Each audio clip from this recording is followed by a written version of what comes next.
Anyways, here we are, take two. Hey everyone, welcome to SEO Unmasked, episode number 22.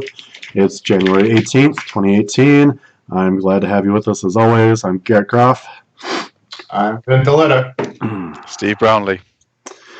Yeah, we just did a little recording and we crashed pretty hard, so let me double check the audio settings, or where they should be, I guess.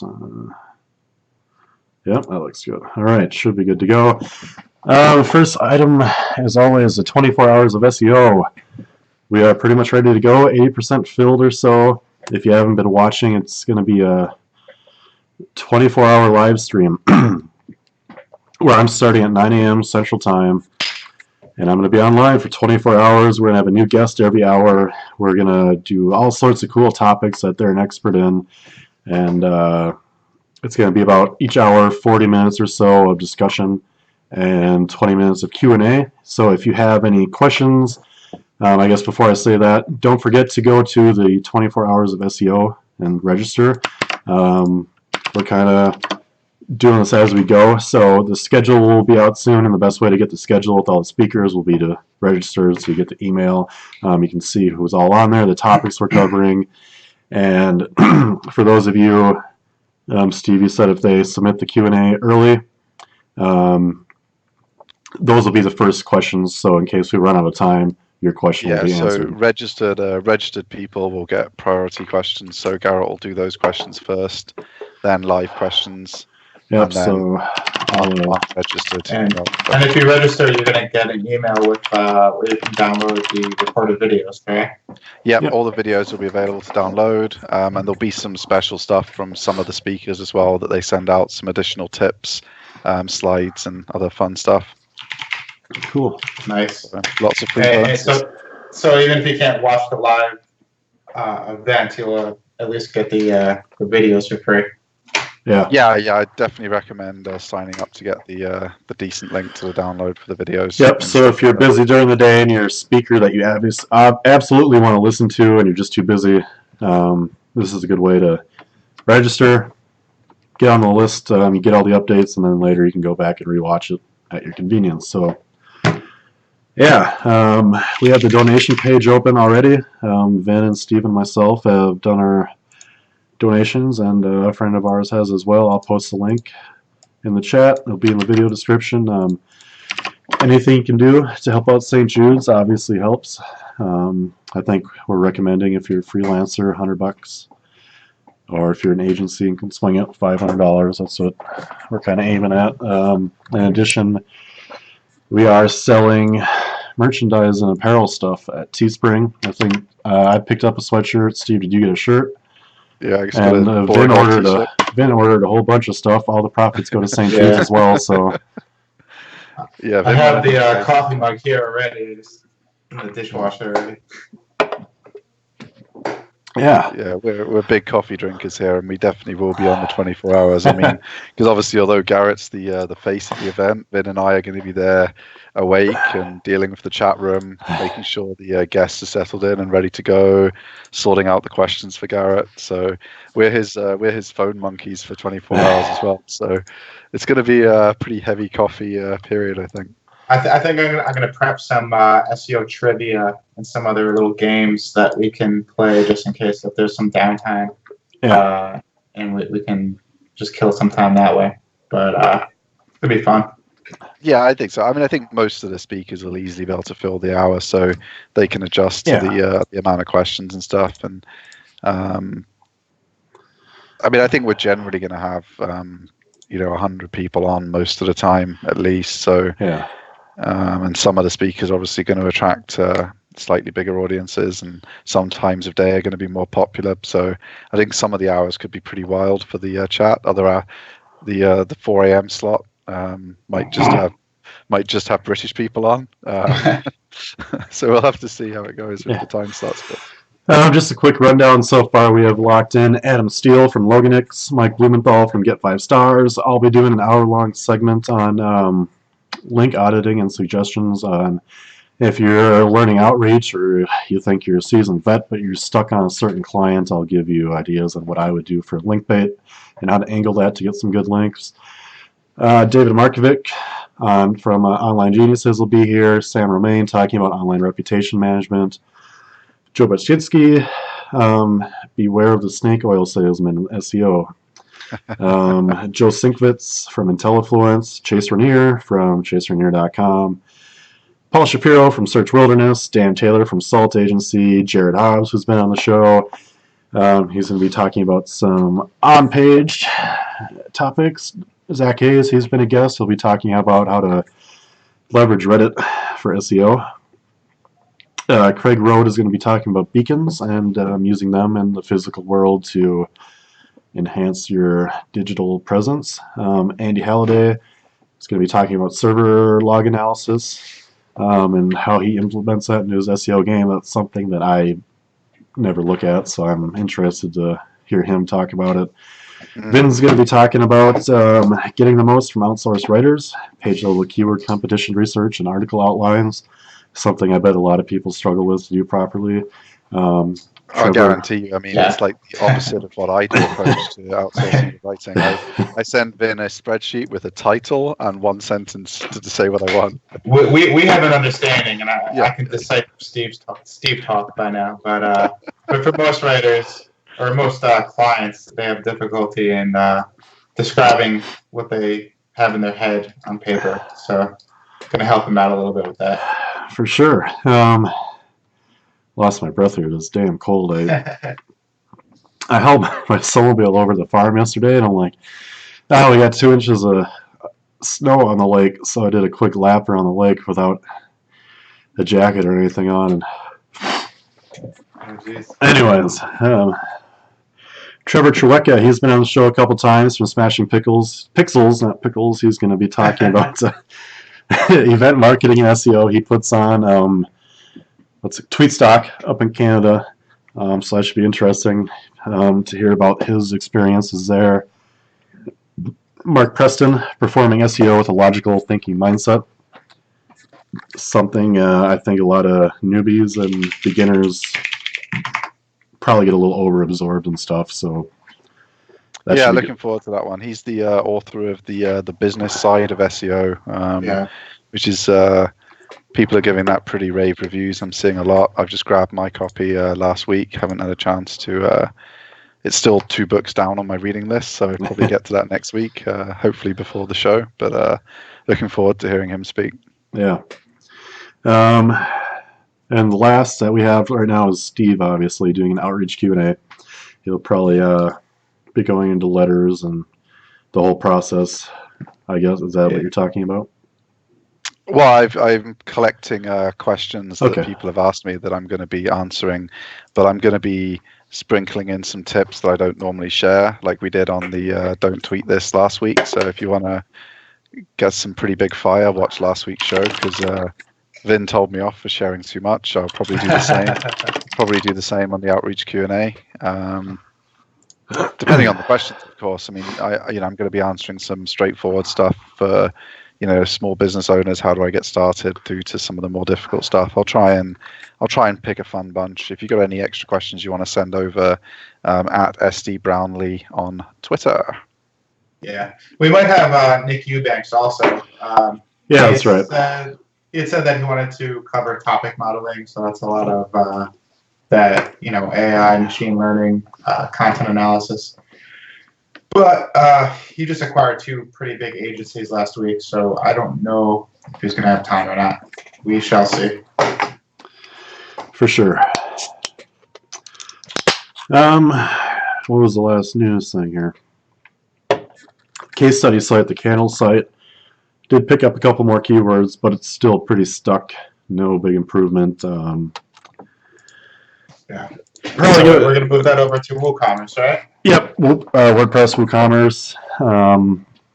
Steve and I are going to throw some more content at it quick. It only has like 3 link baits on it, so we're going to see if that helps at all.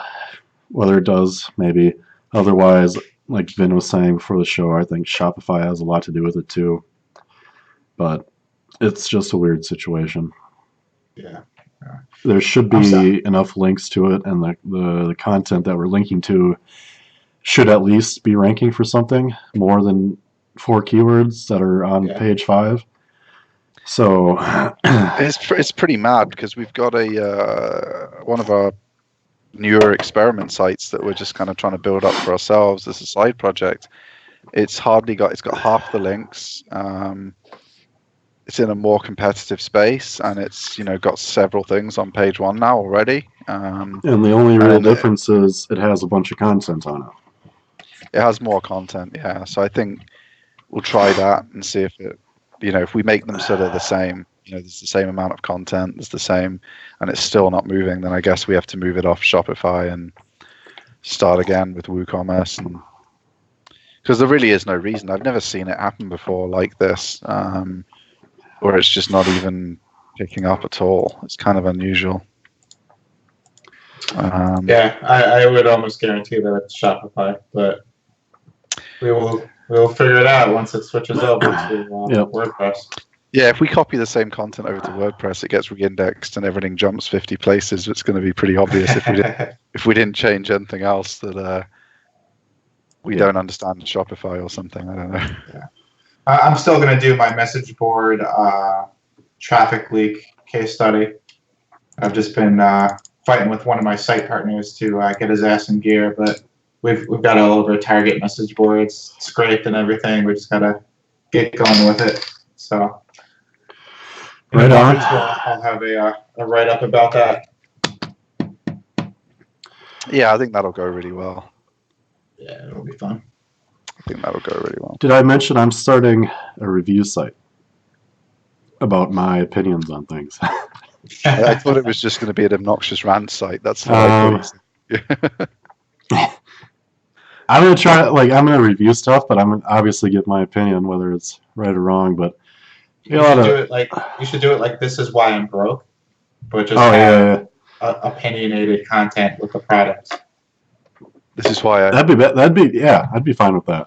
It's basically just going to be stuff that I've paid for and used. It's not going to be affiliated. I'll probably have affiliate links, but I'm just going to give how I feel about stuff, and we're going to do a little reputation management experiment with it too. So cool.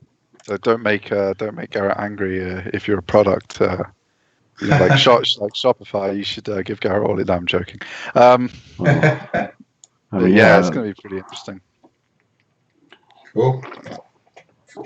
Anyways, did I miss anything with the event? No, that's it. I think it'll be good. Looking forward to it. I think the thing for people who are on the fence, you're getting what you would pay $350 to buy the video pack after a conference. You're getting the exact same speakers. You would pay $1,500 to be there, plus your travel, hotels, probably $3,000 by the time you get home. You're getting it all for free, and all we're asking is for a donation. So if you can give $100 and think of it as just having bought the video pack for half the price you normally would have paid, or a third the price, it's going to be huge value for you, and it's going to help us make this an annual thing and raise more and more money. Right. First up on the news, Ripple, a Tinder spinoff backed by Match, launches app for professional networking. Is this truly supposed to be what it says it is, or is this supposed to be a more focused way for professionals to use Tinder? It's meant to be like LinkedIn for the mobile era, but given that LinkedIn already has a problem with women being harassed on there, I'm skeptical. I shouldn't laugh, but it shouldn't have. No, of course. I mean, it's kind of stupid. I don't understand what's wrong with these guys that do that kind of thing on LinkedIn. No, I said I shouldn't laugh. Yeah. Oh, so never mind. Well, same point. Yeah, I don't understand why they do it. It's kind of weird.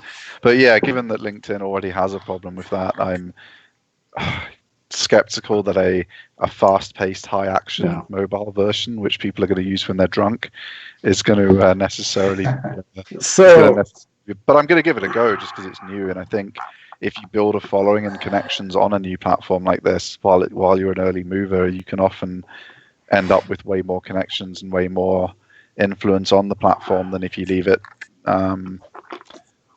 till it's already tested and established. So I'm going to get on there and share my content, connect with people, whatever you're allowed to do on there, and see how it goes. Because I don't really like social networking very much. So this one, if it's business-like, is going to be more up my street than... Because I quite like LinkedIn and Twitter, because you can just follow businessy people on Twitter and ignore everything else. So yeah, I think it's going to be quite an interesting experiment. But I think it's good because LinkedIn does need competition because there's no one else playing the game. Facebook has groups, but the groups have rules. Like you can't run a group to promote your business. It has to be about something and all. I mean, I know they don't enforce all of them very well, but the intent of Facebook is to not, become a LinkedIn at the minute. So I'm trying to wrap my head around the functionality of it. So what you just kind of flip through professionals in your vertical, and if you're interested in chatting, you swipe right. That's like pretty much my question too. Work kind of similar to the one on Online Geniuses. They've got that Hi My app on the Slack channel for Online Geniuses, and it pops up with people's profile and whatever they've typed about themselves, and you either click meet or pass. And if you both clicked meet, it sends you both a message saying, hey, you guys are matched. Do you want to set up a 15-minute call? So I'm assuming this is going to be a more sophisticated version of that kind of interaction where you're going to be able to set up some chats. And I'm assuming they're going to have all the usual stuff eventually, like stories and content and influencers. Is it still location-based, so it's like within 100 miles of where you are? I haven't started playing properly yet, so I really don't know yet. But if it is location-based in adoption in the UK, I'm kind of screwed for 2 years till anyone uses it. So hopefully not. Or I'll get on the VPN and set my location to New York, so it's actually useful. Cool. Next on the agenda, Google finally made an official statement. I think people have known or theorized that page speed has something to do with mobile rankings, but they finally came out and said the speed update, in quotations as we are calling it, will only affect pages that deliver the slowest user experience to users, and will only affect a small percentage of queries, which to me means if your site's a piece of shit, you're not going to rank, and as long as it's decently optimized, this doesn't really apply to you. Well, I'm hoping that it's also targeting those viral sites, like sports news sites or news sites in general. Like every time you open up one of those on your phone, it takes like 30 seconds to a minute for the ads to pop up. So if you try scrolling too fast, you end up clicking on an ad by accident. Yeah. And the whole experience just blows. So hopefully it targets that kind of shit too. I actually read a Black Hat. I mean, it's not very Black Hat, this kind of thing, but what he was talking about is he's predicting people will build like a short page to rank. So the paginated content now, page 1 will have none of your ads on, and then but it'll be shorter than it is now, and then you'll click next to read the rest of the article to get onto page 2, and that's where they'll hit you with their ads. So his prediction was really that people will just start gaming it by making the first page a lot faster, but subsequent pages they'll be trying to grind those pennies back with even worse experience. If it really is a heavily weighted factor, this will open up the door for new services, speed optimization services. So if you're a entrepreneurial person, get on it now. I see some people on the Facebook groups that I'm still in offer that as a service. They're kind of starting to pop up. There's people on Builder Society do it kind of informally. It's like a gigging freelance type thing. You see them floating around. I mean, some of the guys on there get stuff down to, like 0.2 seconds and stuff. It's pretty intense. I tend to think, about a second. I mean, we need to make Reach Creator faster. I don't really know how to do it because we built it all in Divi, and Divi's not very fast, but I guess it's just going to be a case of trying to optimize all the images because Divi doesn't do it for you. Yeah. Well, I mean, Google's page speed tool does a really good job of telling you exactly what needs to be fixed, and then they usually have a tutorial on how to actually fix it. So I think our site just came up with everything.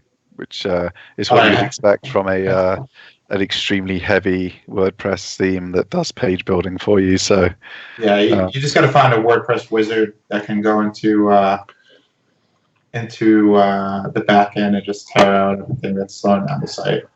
Yeah, once the site starts ranking, I mean, Reach Create is kind of new, and we've done very little promotion of it. So once it starts ranking, I guess we'll focus a bit of time on making it faster. I mean, just having a site was a big thing for us. We had a temporary 2-page site up for 2 years, so just having a site's been a big step in the right direction for us. There you go. We're not like Vin, who has a refresh every 5 minutes with a brand new site. Like we've just I've managed. been good. I think I made it a whole 1.5 years with the same site. But, wow. Let's see how long that lasts.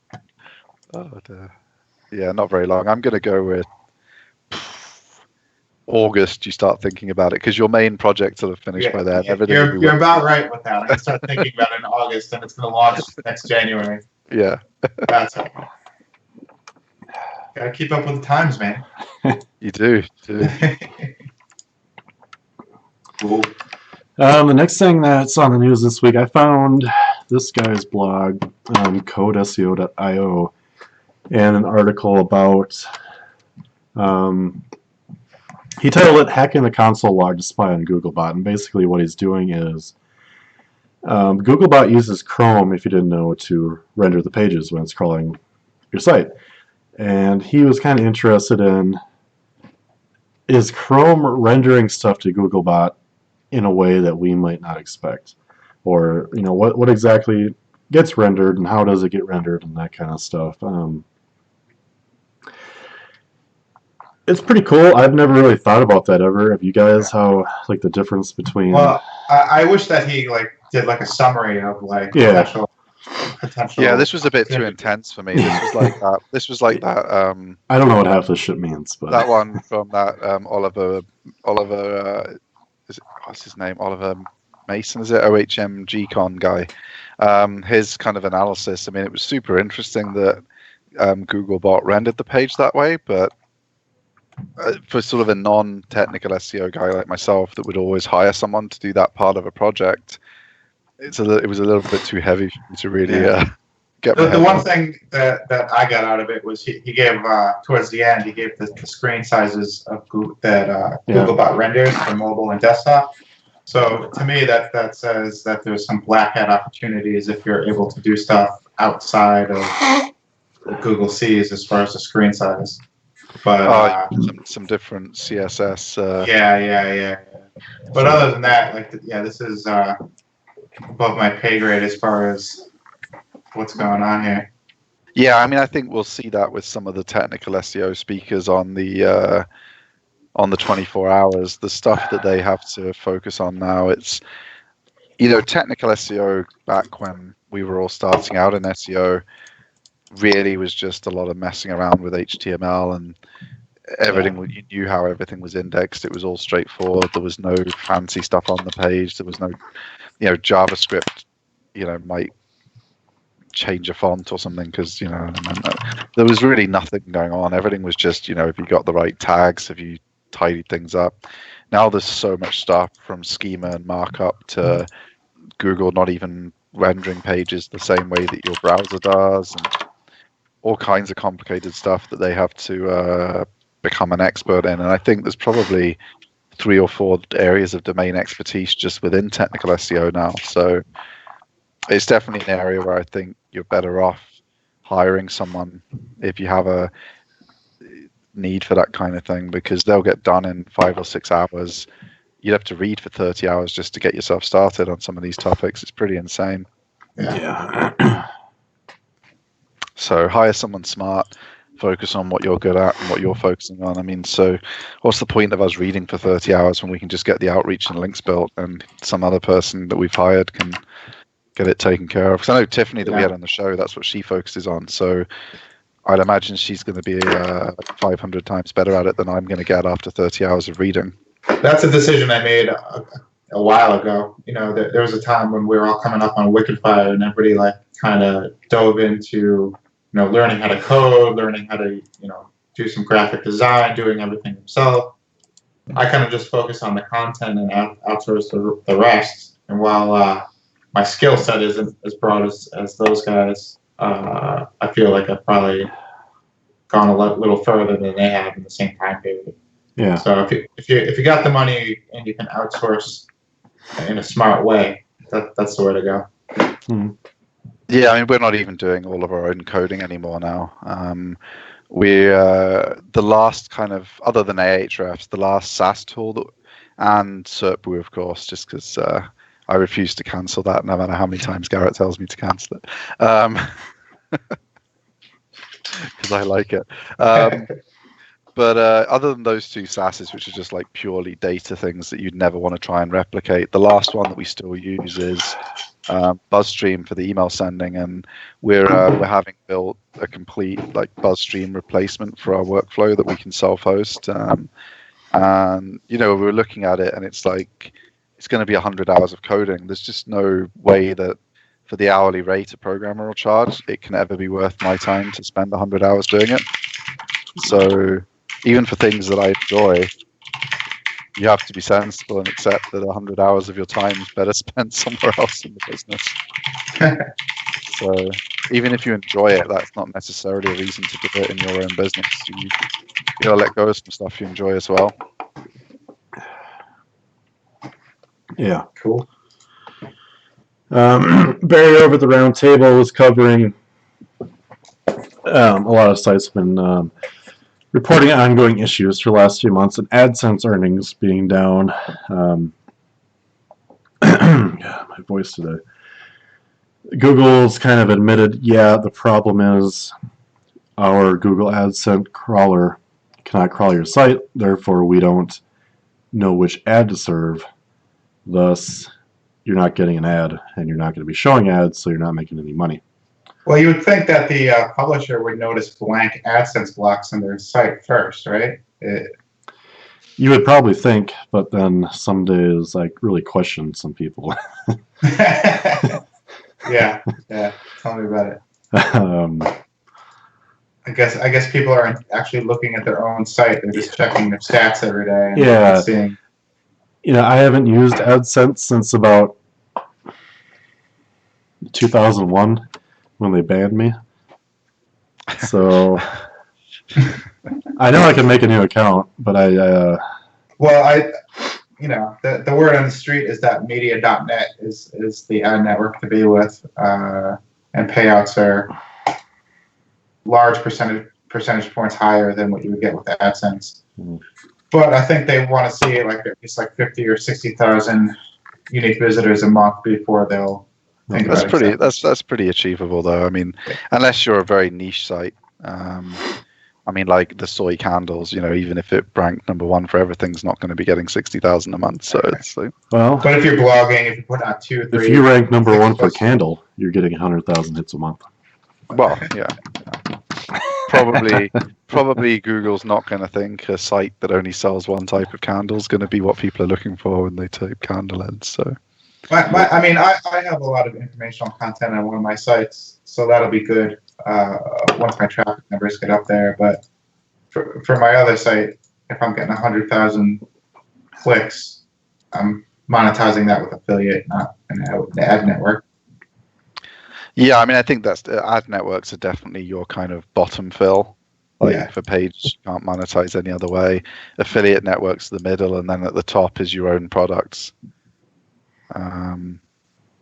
In terms of earnings, so I think that's the end game is always to sell something of your own, and then affiliate, and then if you really can't, or just to make a bit of extra money per view, then you're into the AdSense type network, because it's just not, even if you get like some crazy number like $10 per 1,000 views, like what are you making from 60,000 views? $600 or something? I mean, you've done a lot of work to get that 60,000. You better have a goddamn well better idea how you're going to make some money from them. Is that all someone on AdSense would make? They won't even get $10 and 1,000 all the time. Some people are on like $1, $2, stuff like that in some niches. My buddy Perrin over at Authority Hacker a couple of weeks ago put out a massive article on different monetization methods. I'm sharing in the chat right now. It's pretty cool. What he calls it is revenue stacking. You start with your ad networks, and then you add your affiliate on top of that, and then on top of that, you have your direct custom agreements with the advertiser. So it's definitely worth a read. Kind of off topic, but whatever. Yeah, no, I'm all about the direct negotiation. I mean, because when we did the poker stuff, if you went through one of the poker networks, one of the big affiliate networks, you got 5% revenue share. I just phoned them up, and Garrett and I became buddies as one of the owners of one of the rooms, and we got 25% revenue share. Yeah. Plus, I was plus in. they paid for all of our like we made videos on the site. They gave money to the players to play with on the site, so we didn't have to pay the pros anything. They got $200 a video. The $200 is paid for by the poker site. We got a higher revenue share. Like, if you're not picking up the phone and doing deals, and we hardly had any traffic, but we were making thousands of dollars a month. We'd have been struggling to make 600 if we were just doing, let me sign up to this deal and stick it on. Yeah. I was in debt consolidation a while back, probably in 2013, and ended up hooking up with one of the advertisers direct. They ended up giving me $20 extra per conversion, and then they bought my site from me. So it was the best deal ever. There is, of course, the risk. We had a site in the mortgage game, and it was doing a lot of leads through. I can't remember which lead company now we were selling them to, but a big, huge network. I knew the guy. I trusted him. Totally legitimate. Everyone respects him in the industry. Been through due diligence and built a network. So we're like, yeah, this is a safe guy to send leads to. He stole all our leads and pretended he didn't make any money from them. Hey guys, Steve, your audio is breaking up a little bit, I think. It's because you're typing. Sorry. I'm in another chat room here. Out the power keyboard. The guys are saying that the chat room is breaking all the links. Didn't we have that problem a few weeks back? I'll You can just add them straight to the description, can't you? That'll. yeah. Yeah. Give me in the next minute while I'm not talking, I'll add them to the description. Cool.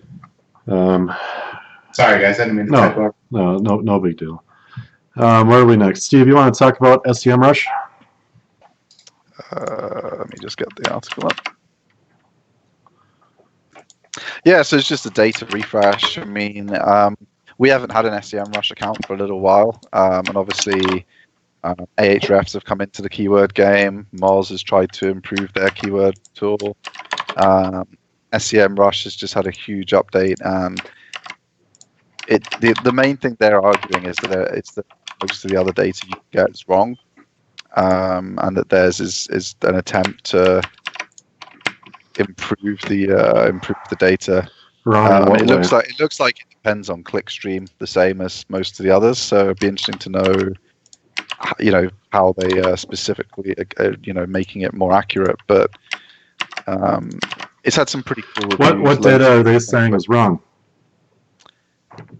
Well, they're being very politically correct. Yeah. They're saying they have the most accurate. They're not saying everyone else's is wrong. But obviously, if there's a more accurate number, then the non-accurate number is wrong, isn't it? So maybe it's similar to what Circloo did. Didn't Circloo get access to PR data or something like that recently? Yeah, Circloo's always seemed to be different from the other tools, which is interesting. And I think Majestic came out saying that they have some new cool feature too recently. Maybe all these tools are getting access to a new data source. I mean, the main difference is they're claiming to have data for some of the long tail stuff. So, and I think that was kind of something we always used to come up with. Like, if you had some keywords you'd put in and it would say 10, but really you could get 1,000 views a week from it. Like views ranking 4th on Google or something, not even number 1. But you'd look on the AdWords tool, it would say 10, because you weren't really, the tools were never really understanding the long tail stuff, some of the broader queries that were directly related to it, because they would all just show 0 if you put them in. So I think one of the main things they're claiming is that they've been able to get data for more, in their words, hot new phrases that other people haven't got data for. and that they've got more accurate data for those hot new keywords. So, and obviously their main thing as well is obviously their competitive research stuff, because that's what that's what we used to use it for, which obviously was super useful when we were still consulting. So most tools just, like, let's say for search volume or traffic numbers, I mean, they just take the search volume, and then, like, let's say a keyword gets 1,000 searches a month, and they assign an arbitrary value for the number one spot. Maybe that number one spot's getting 70% of that traffic, so they get 750, and then number two is getting like 200. Where did they even get the search volumes from to organize? Is that all straight out of the keyword planner? Well, Clickstream is the company that I think Moz uses. I'm sure Ahrefs uses, and according to this, SEOUnMasked use as well. It's basically your browser spying on you. I guess certain Chrome add-ons or whatever, or Firefox plugins and things like that track you, and the data is anonymously sold to Clickstream. And what SEOUnMasked are arguing is that data that's used to work out, for example, in the personal finance niche, best credit cards, the top 3 get all the traffic and no one clicks below them. Because it's more personalized, albeit anonymous. Yeah, you can. They've got data for, and if you analyze it properly, you can get really deep understanding of what that person. What they're saying is everyone else is doing it wrong, and they're doing it better, which avoids false volume estimates. Blah blah blah. Makes so sense. I'm kind of intrigued to check it out now and see what the main differences are across some of the keywords we work with. So I might sign us up for one of their 3-month specials again and see if it's useful to us, because I just wish they would get it. I just wish they would take backlink indexing more seriously, because it's nice to just, when you're not doing consulting anymore, you don't want 50 tools to look at your 3 sites, so you just use Ahrefs because it's got most stuff. Yeah, it has everything in it. Yeah. Even if it's not I have a search stat account too that I got for on Black Friday 2 years ago, and it's pretty cool, but they got some unique features, like a keyword cluster feature, but it's only available on their highest tier subscription, so I haven't been able to use that. But aside from Ahrefs, I don't really need anything else.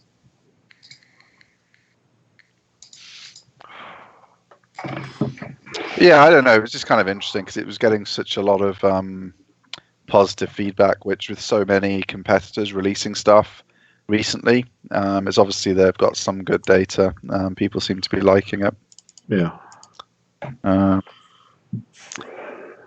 think the next tool that I'll sign up for is probably Circloop, because I like you can track keywords historically across 20. It's super good for the historic data, and it lets you figure out when someone's on the move. You can see someone coming from all the way down. Yeah. They don't just suddenly, oh shit, who are these guys in 7th place powering their way up? You see them from 30th, and you can see what they're up to. It's then you plug them into Ahrefs and see where their keywords have been, their links have been coming for the past 3 months, and try to get the same links. And you usually just puke at how terrible they are. Because we've actually had a couple of clients wanting to do competitor link building campaigns. We've done 2. One went really well. Their competitor was super white hat, and they were pitching like proper places, stories, and we just had to do the same. The other one, their competitor had just purchased like 2,000 links. So we were like, well, if you really want these links, then we'll do it for you. But did you explain that site won't be in the top 10 for very long? It's just a temporary. Yeah. So I don't expect some of their competitors are going to be around for the long term, especially not some of the links they were buying. It's like, some pretty funny relevancy ones, like the old days where you used to just stick it in anywhere. Your article about knitting, and it'd be like, if you can afford the latest knitting, and on afford you link to best bank accounts. Funny. Oh yeah. So what's the deal with this site that you can never look at because it 301s all the time or something? Jitbit? Where's that one? TheOutline.com. Oh, we've skipped a couple. Oh, did I? Got them in the wrong order here. Oops. I was on the next one. I was on the target equals blank. Okay, let me get that one. My bad. Go for it. Jitbit. Yeah, so this one, I was reading this just because as someone who does a bit of programming, luckily nothing that affects anyone else's security. Just playing around, I was just trying to reading some security articles, and this one just kind of really struck me because it's amazing that something that's just so standard, like target equals blank, social networks have their links open this way. The site that you go through can have some escalation privileges that you wouldn't really want them to have on the previous page and stuff like that. So you can think that you're still on Facebook or something, and they've added some extra code to the page. But that actually explains why WordPress has added the rel equals no opener and no opener, no referrer to support Firefox. Because that stops JavaScript window open functionality from preserving any backwards access or ability to do things that it shouldn't be allowed to do. So the new JavaScript opened in the new window that isn't able to do anything. Interesting. That's what I took from it anyway. I mean, I'm sure a security researcher will explain it better, but it's a good argument. The hacker would be able to affect the referring site, or just change this, or change the page that's open. It would be able to affect the user on the referring site. Yeah, potentially get access to some of the user's data, or change the way the page appears, or all kinds of things. In theory, possible. And I think where it's a risk is, say you link to something legitimate, and the legitimate site goes down and gets replaced by something really dodgy. Yeah. Like you might think, like I might link to Vin's site, and he might sell it in 2 years' time, and it's owned by some really dodgy guy that steals your words instead of sells you words. Yeah. They would, you don't want your users that click that link to be at risk. And if you have no opener, no referrer, then your users are safer from that kind of thing happening. Or if someone manages to inject a link into your page, the page that it opens would have, can't have rights to change the way anything looks if you've got the no opener, no referrer and stuff. So, and in the sidebar of this article, I see a popular post: how I improved my SEO rankings in 30 minutes, and the TLDR is site speed. But I'm going to paste this in the chat because it actually looks like a good read. Cool. Yeah, I mean if you look at their example attack, that's kind of the that's going to be the most dangerous kind of one. It's not even like you would change something on the page. So you click the link on Facebook. If it has a target equals blank, it can redirect the logged in. So it'll open the new link in the new page, and when you click back to the window that had Facebook in, it's been redirected to what looks like a Facebook login page that isn't really.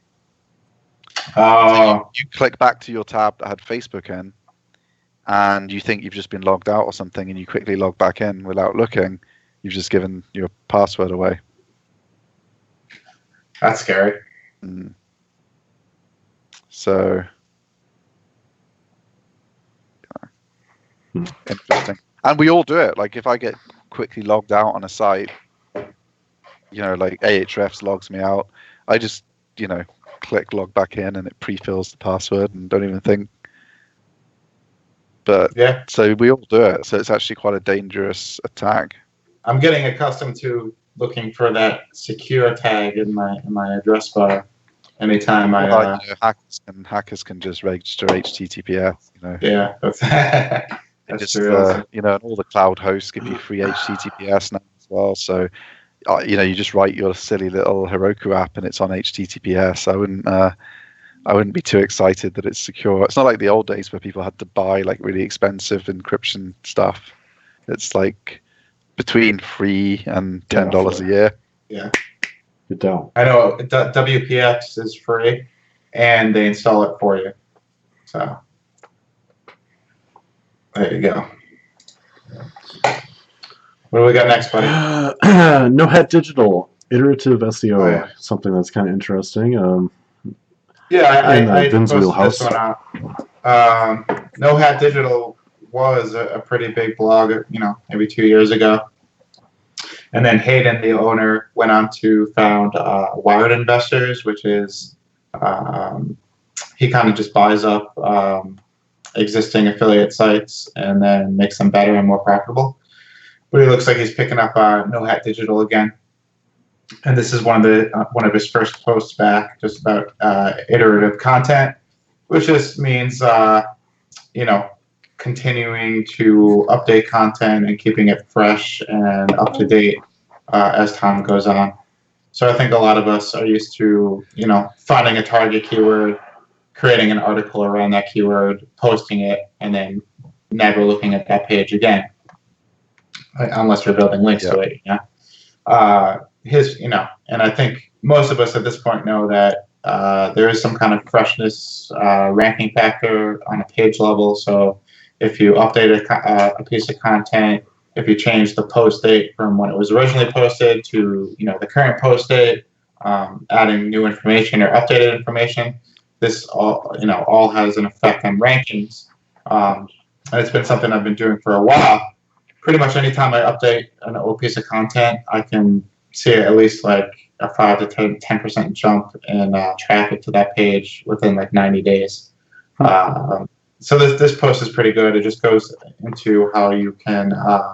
Yeah, and I know point 3 is like a super cool one because Garrett goes back and does that, and especially when we had consulting clients used to do that on their sites all the time, like go back to old content they had and add links to the new stuff that we were building and interlinking everything nicely. That kind of stuff has a really, if you're working with a really old site that's got a lot of established content, that kind of going back and interlinking to your new stuff can be really, really powerful as part of a broader plan. So yeah, I really like this. It's got some good tips. It's stuff he goes into a few good tips. So the first one is date hacking, which I just talked about. If you go into WordPress and just update the date that the article was published, you actually get a little bit of a boost from that.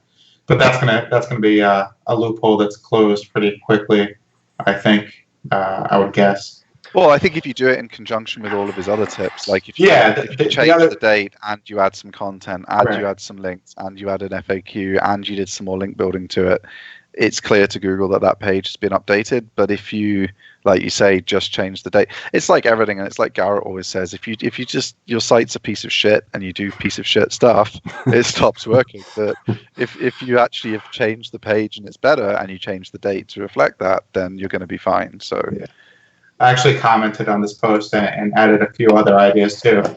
This is actually something I do. If I want to add content to an old post, I go on Amazon and go through the indexes of books on the same topic as the post, and I'll look for keywords that are low competition, high volume keywords that don't necessarily show up when you reverse engineer other websites. And then I'll add a paragraph of keyword targeted content to the article. That helps. So I mean, basically, this is just a strategy of going back and patching shit. Yeah, exactly. I'll add. I got the word of the day, guys, in case you did. I had it in the first 30 seconds, and you guys. I know. I normally don't get it at all though. Like Garrett gets it. Garrett gets it. I didn't even know you put one down.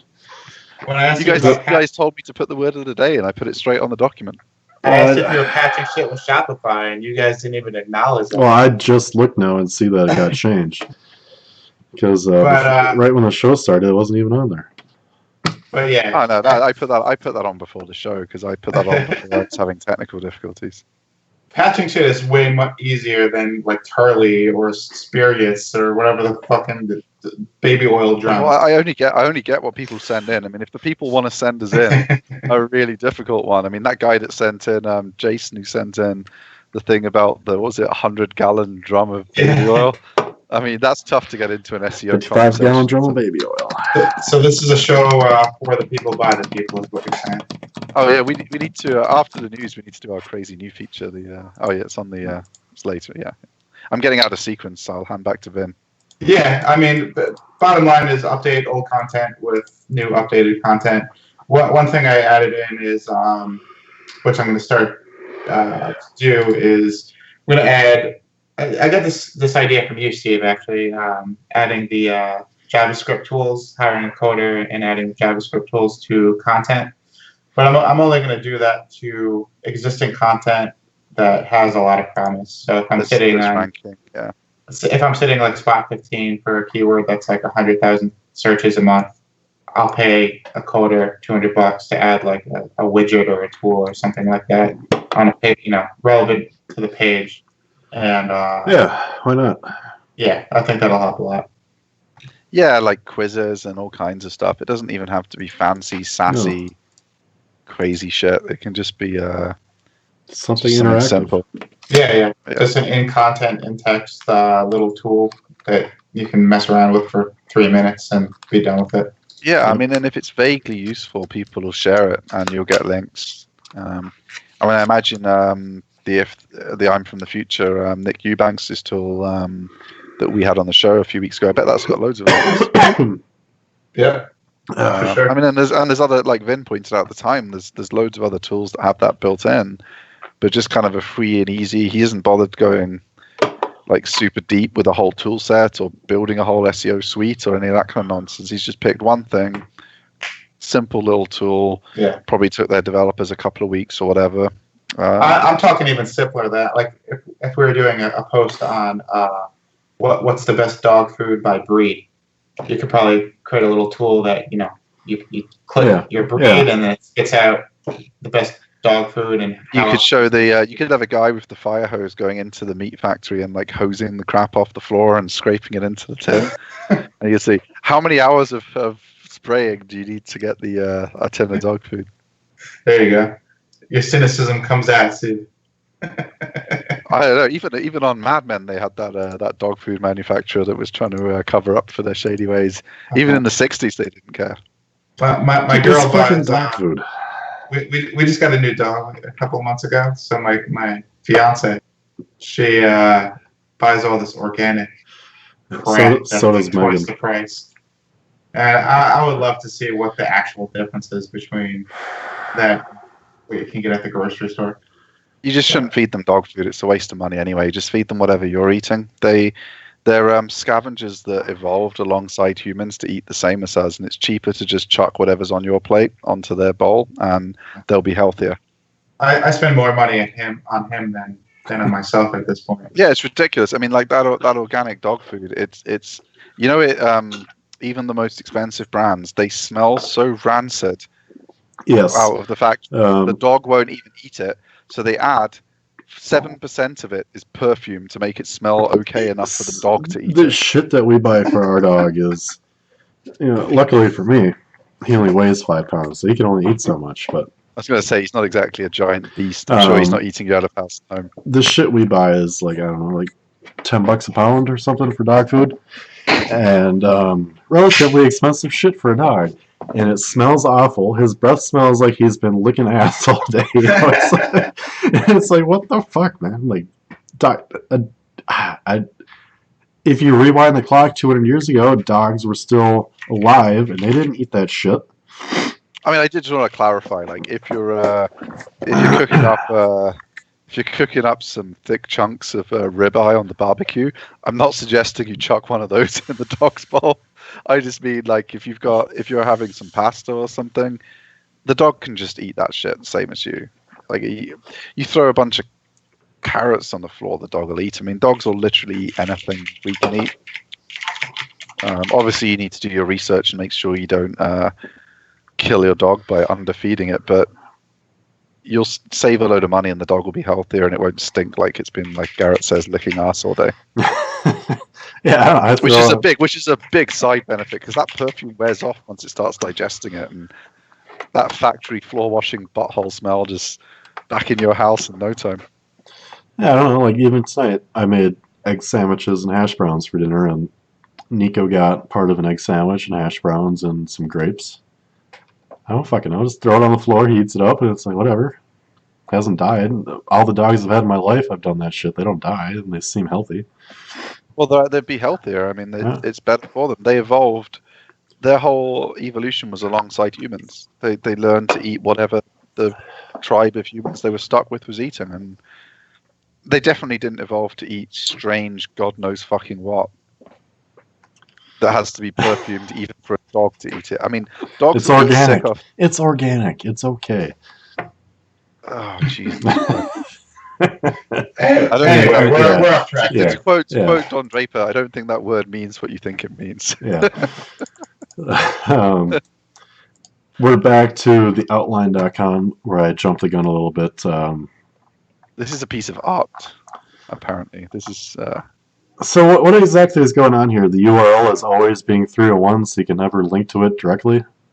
Yeah, and it changes constantly, so it goes on for like hundreds. So the journalist that wrote the piece about it had to write like a quick Python script that kept following it until it found the art. So it's kind of an art project within an art project, because like the changing URL is the kind of promotion of the art project, and then whatever you get to at the end is the. Okay, so why haven't they shown the piece of art? Because they want you. Because that ruins the point of the art. The point of it is that you have to make an effort to see it. Yeah, but there's no way you're ever going to be able to click fast enough to actually see it. No, he had to write a Python script or something. Yeah, and from what I read on Twitter, that the people that actually found the actual artwork were completely underwhelmed. People didn't like the artwork, but Yeah. I just thought it was kind of it was an interesting project. Nobody will say. Well, fuck off. This is stupid. Oh, come on! As a marketer, this is super interesting. Like it's getting press coverage. It's getting people writing scripts to try and see it. It's getting Twitter shares. I think it's quite an interesting. It is. Obviously, it's just very annoying. Because you know what I'm going to do tonight? You're just going to sit there and click? I'm going to get fucking pissed. And I'm going to be in Skype at like 2 o'clock in the morning just drunk as fuck. I can't get the fucking artwork. There's actually, Jared knows about this. Me and Jared had teamed up with our friend Dan Anderson. And we had like a little niche site built for you service like years ago. And that fell apart, or that ended, or whatever. And then Dan went into building these click games. Have you ever heard of like click games? Like it's like 8-bit video games, and all you do is just click on the screen, and the more you click, the more points you get. And apparently, this is like a huge thing. There's a subreddit for it, and people just spend hours and hours and hours and hours of their day seeing how many points they can get. It sounds like a slot machine, but when it isn't taking your money, it's the same psychological addiction. Yeah. There's got to be some kind of like benefit that these people are getting from the clicks, because they click enough, the equivalent of like hours of clicking just to get. Can we do a click game and then translate that clicking effort into mining cryptocurrencies? We can. We can actually. Well, you should have you just have an ICO for ClickCoin. Forget like making the game. Say you're going to make that game, and it's going to be a blockchain-based clicks. Give people, and then you'll get a. Have you ever kept up with the Steam coins or the Steam It that we were talking about? Yeah, it's up to like 20 something. Well, obviously it's probably come down a bit during this latest insanity, but it got over $20 from like 2 or 1 or whatever it was when we spoke about it. Our buddy Cash Money is snapping the hell out of Facebook. He's given up on the real estate. It's all about the Steam coin now. Get paid to be on social media. I looked at the top post though. I mean, what was the one I showed you, Garrett? It was like some crazy. I used to be a spy. This guy thinks he's Michael Weston or whatever on Bird Notice, and he made $1,000 for this gibberish post.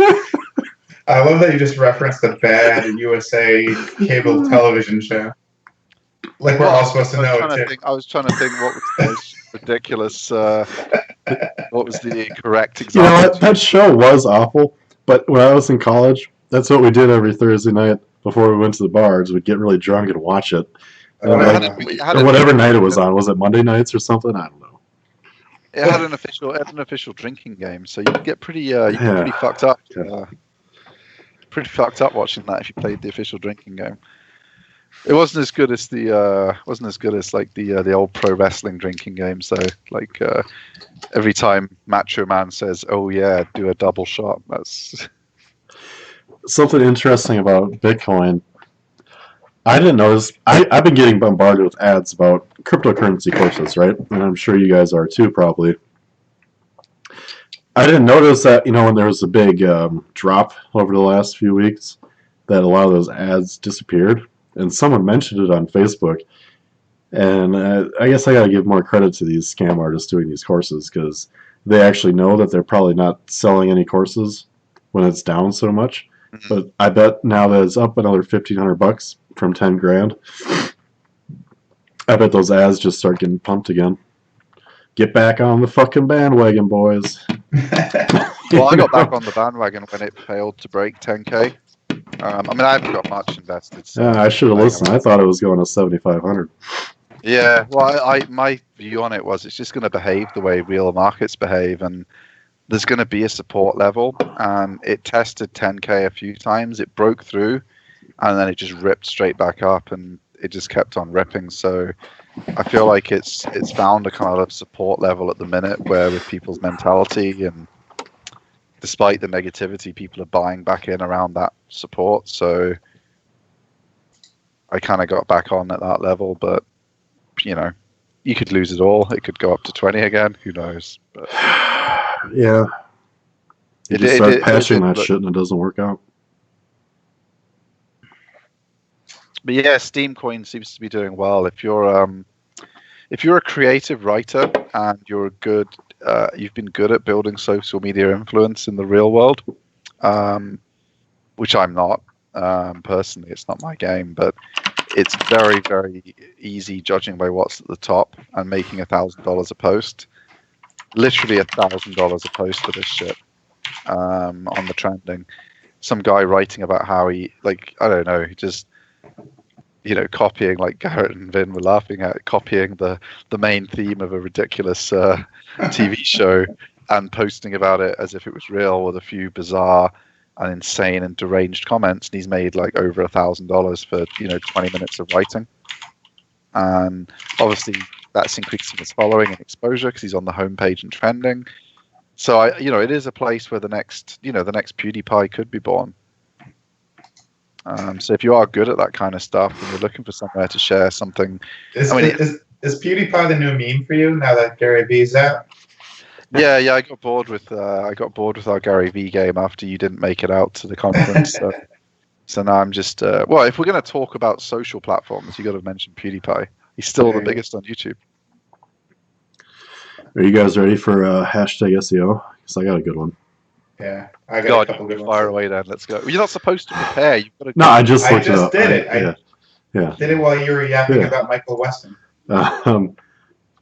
Inbound social UX. 3 minutes ago. Get Google Plus growing your brand. SEO. Hashtag SEO. All right, I've got Amanda Taylor with a picture of an off-road vehicle going over about a 2-foot mound of dirt, and it says important things to ensure before going on an off-road trip. SEO tips. What? Yeah. And I've got one from a complete donkey here. It's at Word Agents. It says, "It's that time again.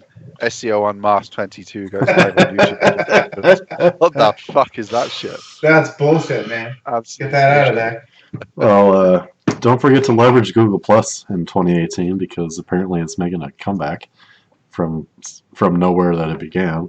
Yeah, I'm sharing this one in the chat because Amanda Lidcombe from Australia.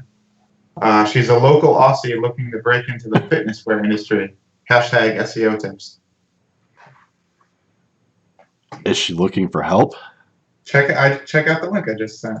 I'm looking at the picture. I'm still confused. Like, Yeah. do you need help? Just ask for it. These are obviously like tool-generated tweets. They're still just as ridiculous. Oh, good old Traffic's Booster, full automatic blog for Blogger. I mean, we're staying really current with this shit, aren't we? You know that. I mean, Blogger is the up-and-coming web hosting platform of today. I'm sure loads of people are looking for exactly that service because everyone wants their .blogspot domain right now. It's the hottest property. RSS feed automatic generated blogs. Oh, and they give you 7 types of content that dominate position 0. That's really funny. Like they've got like this totally retro thing because it's for Blogger, and they're talking about position 0, which is all the new featured snippet stuff. So it's like an anachronism having Blogger in their ad. It's like you just haven't bothered to rewrite your software, so you're just going to pretend that it does new shit now. Like, yeah, still please still buy my shit. It still does Blogger. I got one more good one. At ads_linksman.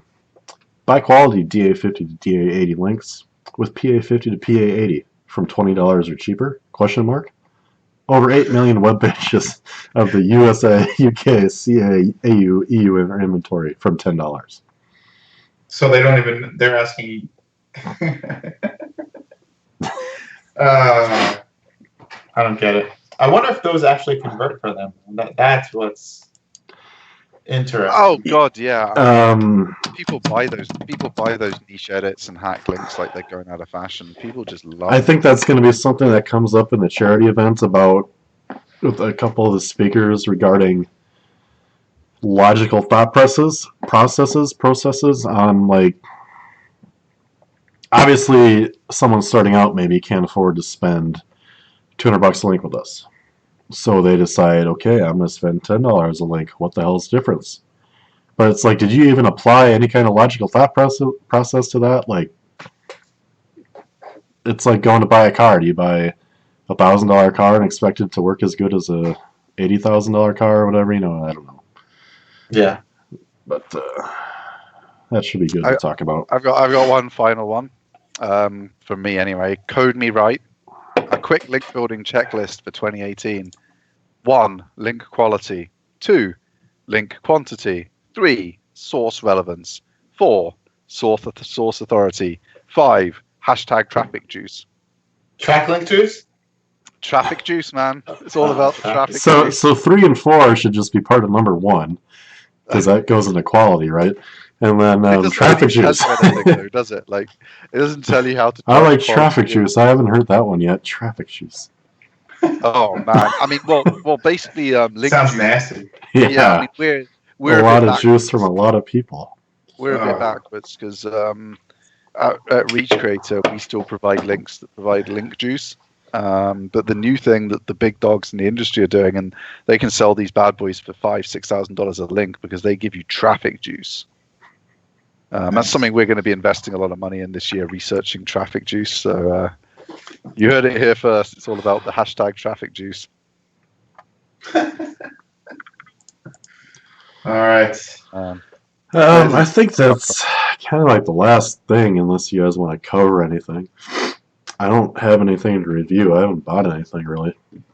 I bought the Samsung S8 Galaxy S8. Oh yeah, fill us in on that then. First non-iPhone phone since I've moved up to the world of smartphones. And for me, it's awesome because it just syncs with all of the Google Drive products and all Google products. So for me, it's awesome. And there hasn't been too much of a learning curve moving from iPhone to Android. So nothing bad to say about it. I just ordered my wireless charger, so I'm looking forward to that. But the fact that I have instant access to all of my Google Drive folders and accounts right on the phone as part of the OS is definitely worth it for me. I have a don't tweet this actually. Beware of your competitors that you may be in contact with. Oops. Oftentimes, they're not telling you the truth, and they're probably fucking with you. and Yeah. having a lot of fun. Like when they tell you that they're earning like 200 grand a month. And, Yeah, yeah. having 200 grand a month, or they're doing this and that, or no, I don't do any of that. I don't know what you're talking about. Or Yeah. be Yeah, and I wary, think be that's wary of something- me, maybe. That's something people need to be aware of on forums. There's two types of people. There's three types of people giving advice in forums. There's very infrequently people that care and give you good advice. Then there's the people who just don't know what the fuck they're talking about. And then there's the people who are just deliberately fucking with you because you're a noob. Yeah. There's more of 2 and 3 than there are of 1. And it's funny because like when I first started out in the online world, what seems obvious to me now, like who's who, it's immediately obvious when they start interacting in the community who they are and what they're up to. Oh, Back yeah. when you first started out on Wicked Fire and Warrior Yeah. Forum, it was all just this big blur of, they could all have been completely geniuses or completely full of shit for all I could tell as a 22-year-old clicking around the articles. It's and so you have to be really careful that you don't start going down rabbit holes of complete insanity because someone's posted this bullshit about their Instagram bot that they've bought, which they almost definitely are selling for someone else. Their buddy wrote it, and they're making $1 million a month from amazing. It's just complete fucking bullshit. Just even people as simply fail to disclose the difference between revenue and profit. Like, I know there's guys making 100 grand a month doing X, Y, and Z, but when you say making 100 grand, what was your actual profit? Because I know a lot of those guys lose money doing that stuff, and it's like, cool, you had 1.2 million in revenue this year. How much did you spend to get that? Oh, I actually lost $200,000, but I had 1.2 in revenue, so people should listen. No, you're running a failing fucking business, so. Yeah, I mean, it's actually interesting because Vin posted on Builder Society his in the brag thread his some of his revenue, and someone posted, "Oh my god, I can't even imagine making that amount of money, and I would just like retire And now." my response was like, this is like average for a small business, right? Like, Yeah. One, this is just kind of a normal turnover. 2, this is just my revenue. Like I don't keep all of this. I have I don't know how many you have now, like 200 writers or something. I mean, they all kind of want a slice of that. Yeah, if they're going to be working 10, 20 hours a week, they're expecting something, man. But nah, that money's all yours, and you should. Yeah. But on Maybe the word to the writers, like, look, this isn't working out for me. I need to keep all of this. Is that going to be okay? but as I released a case study when I sold my site, and I was pretty upfront about what we made and how we made it. But now I'm seeing people kind of taking that idea of writing a case study about their successes, and they post it all over these Facebook groups. And then the Facebook group owners ask them to do AMAs on their Facebook group. Yeah. And then they get all this clout within the group. And then 3 weeks later, they launch a service. Yeah. And, they're already well known from their fake AMA. Well, they paid the group owner as well. Yeah. It's just something for people to be aware of. If, don't trust anybody, including me. Yeah. I think we're pretty trustworthy. Yeah, we're like the boring old men of SEO before our time. We sit here and rant at all you fucking shysters out there. Apparently, we're one of the few people that actually just work and get on with it. We drink too much wine to have time to scam it, though. Oh, Jesus, I wish I was that creative. I mean, I am, but I don't know. I'm not going to get into it. It's a bad idea.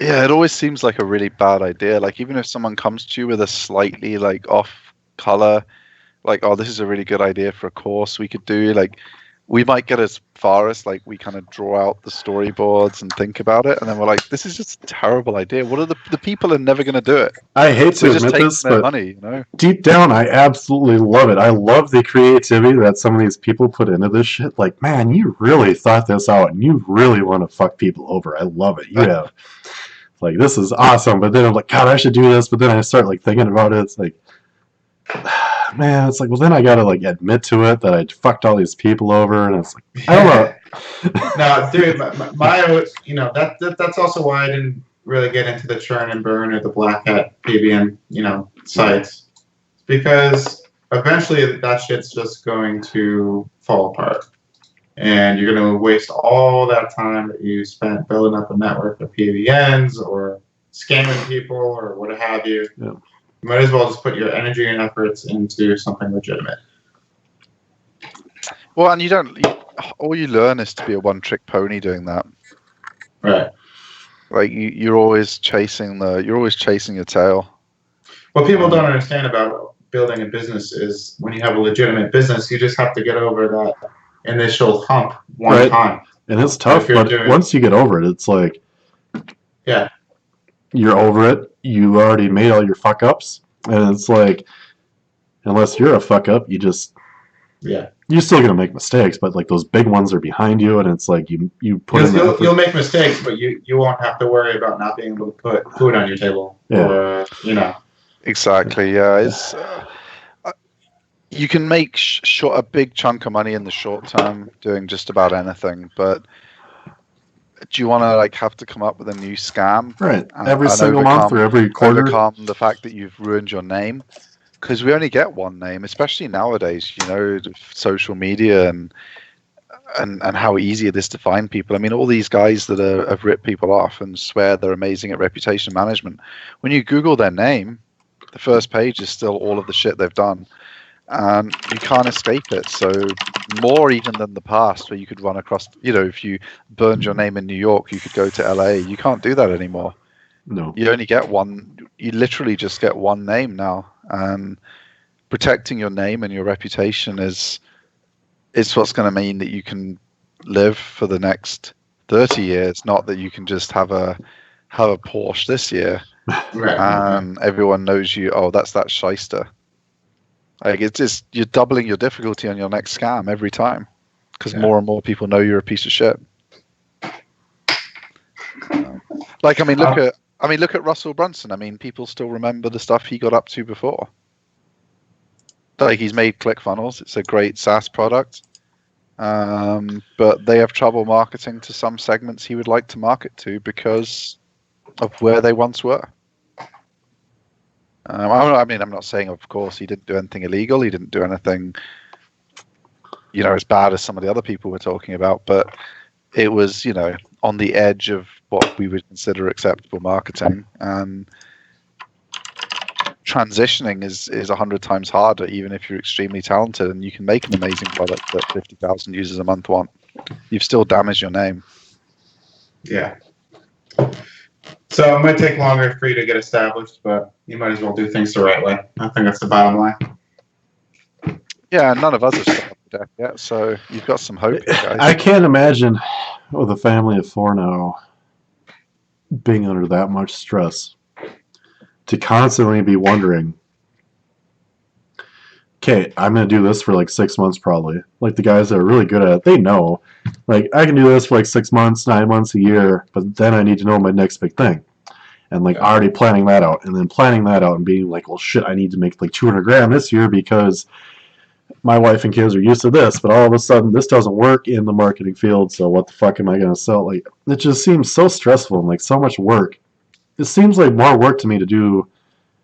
Well, that's what was happening during the downfall of Wikifire, man. I mean that marketplace on their forum, you know, those fly-by-night link sellers, they were making 6 figures a year at least, just from that one message board. Yeah. And then you know, Penguin started happening, Panda started happening, and you know, you could visibly see them having mental breakdowns on the message board. Because... Well, I'll drink to Sherlock does Google though one last time. Lady Gaga, the the magic money machine that was during the pre-Penguin days. Like, oh, I've quite like to make $1,000 a month from my site. I will spend $297 with Sherlock Does Google and put my feet up. There you go. On that note, I think that's it, right? Yeah, that's it for this week. Get ready, because next week I'm going to be going at her hard for 24 hours. No, just kidding. I'll be sober for most of it. Well, I ordered 2 cases of wine. They're on their way, so you're not drinking. Okay. There's no way I stay awake if I don't drink, so I will be having a gentle pace from about halfway through. I seem to remember being told that we couldn't have any of the nice spots for SEO. And Garrett's got noon. Steve has 9 a.m. his time. Yeah, but remember, I'll move myself. That's not a good slot because I will have been awake. That's a really bad slot for me because I've just been awake all night. I have to. Okay, I'm at 2 a.m. No. Put yourself back because you're going to be really tired because you're the main host. Put yourself back in the good slot. Well, I mean, we want your presentation to be good. Like, you'll have started drinking by then. It's about when I usually go to bed. All right, fine. Yeah, no, I'm going to be able to get a few hours of sleep before my time, so... I mean, if someone asks you for the slot that you really want on the show, then obviously swap with them. But don't deliberately put yourself there when you're hosting the whole 24 hours. I'm just busting your balls. Yeah, whatever. Yeah. Well, anyway, I decided the slot for you, Vin. You just have to like it. I'll take it. That's your punishment for not making it out to Ungagged. Because he didn't have enough punishment as it was. I'm doing my very, very best to go to LeadsCon, yeah. LeadsCon will be good, I think. We've got a client out there that knows some pretty good people, so we're also going to play a lot of 3-card poker at 2 in the morning at the Excalibur, if any of you, not the Excalibur, the Tropicana. So if any of you are around during LeadsCon at 2 in the morning, come and join us. 3-card poker, Tropicana. If the Trop in Vegas is anything like the Trop in AC, it must be anything goes at any time. Oh yeah. It's not what you'd call a good place. If you walk in with $1, they'd probably be like, "What can I do for you, sir?" Oh, and they have some really messed up versions of video poker on the bar machines. So you can go full degen on there. Some weird games you've never heard of. It's pretty funky. It is better than it used to be though, and it does have the cheap 3-card poker where you can go full degen with the site. Was the drink service good when you were playing? Oh yeah. I mean, you were out till 6 in the morning, so I assume it was coming pretty thick and fast. Yeah. Yeah, I was a little bit tired the next day. Okay. Well, yeah, don't forget to go to 24hoursofseo.com, register so you get all the updates, get the schedule, submit your Q&A to me, Garrett@reachcreator.com. So if you can't make the show, your question takes priority, and we will make sure it gets asked and hopefully answered. And if you can't make the show, register anyway, because we'll send you the videos afterwards. And smash that donate button. We don't even want likes this time. Yep. Smash that motherfucker. Donate some money. I think we're about 7% of the way there between us three and another guy. So. Yeah, that's one of our clients kindly donated some, even though he can't make the show. So, yeah, we're looking forward to it. It's going to be good. Yeah. Cool, guys. All right. Well, I'll see you next week at 9 a.m. Not 6. Well, we'll all see you there. Although you may just see Vin and I in the chat for a lot of it. We'll jump on. We'll jump on live. We shall find out. And buy the merch. Oh yeah, I'll have my merch. I'll be rocking it next week. One thing about the goal for everybody out there watching this that claims they make so much money, 15K shouldn't be hard to hit. If the three of us already have over $1,000 into it, so yeah. Over $8,000 or over $8,000? Sorry, $8,000. Yeah, what are we up to? 1,100 or something? Yeah. 1,100, yeah. Plus the merch, so probably another couple $100 there as well. Yeah. Yep. So yeah, get your credit cards ready, and we'll see you next week to learn something. Hopefully, Have a good one. All right, Have a guys. good- Bye, See you next everyone. week.